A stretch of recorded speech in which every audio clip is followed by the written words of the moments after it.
Nasa 91% na mga XRP traders kay Bitrue ang may naka-open na kanilang long positions o naka-buy positions. Bago po tayo magpatuloy ay nais ko po munang bigyang linaw ang aking disclaimer kung saan ang nilalaman po ng video na ito ay hindi po ito isang financial advice.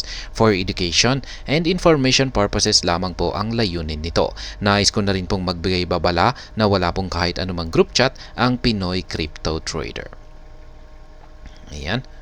Ang mga datos ay nagpapakita na ang karamihan ng mga trader ng crypto derivatives na XRP sa kilalang crypto exchange na si Bitrue ay napaka-highly optimistic po nila tungkol sa presyo ni XRP.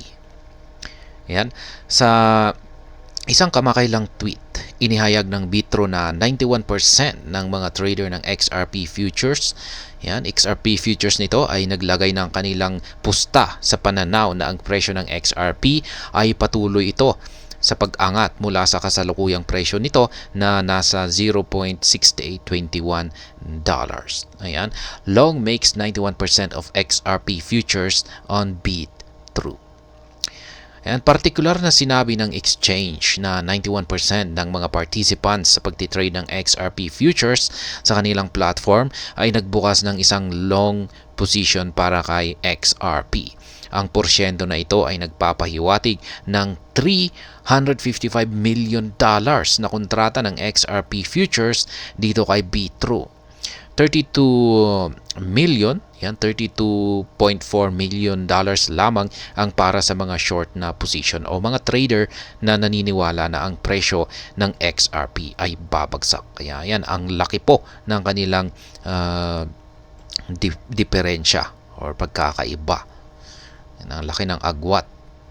Yan, nearly balanced split observed globally. Ayan, samantala ang trend na nakita sa mga futures ng XRP dito kay Bitrue kung saan ang mga trader ay pangunahing bullish ay tumutugma sa mga pattern sa ibang mga prominenteng trading platforms. Ayon sa datos mula sa leading market tracker na si CoinGlass, ang mga trader na naniniwala na ang XRP ay babagsak ay bahagyang nasa itaas ng ibang grupo. Ayan.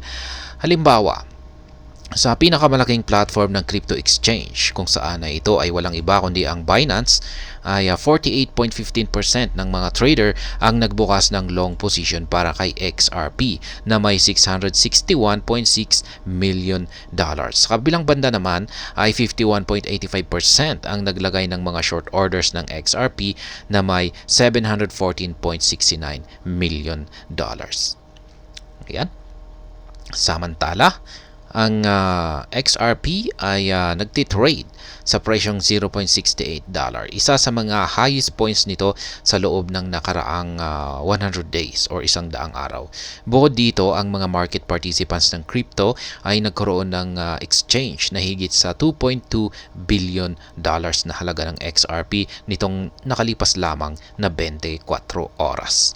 At ayan, hanggang dito na lamang po tayo sa video na ito mga ka-crypto.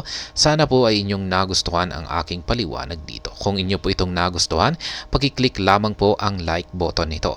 Para naman po sa mga bago lamang dito, kayo po ay aking inaanyayahan para mag-subscribe. Pag-click na rin po ang bell icon nito dahil ito po ang siyang magsisilbing notification nito sa mga bago kong videos na akin pong ina-upload sa aking YouTube channel na ito. Marami pong salamat sa panonood. Ingat po tayo lagi at God bless po sa ating lahat.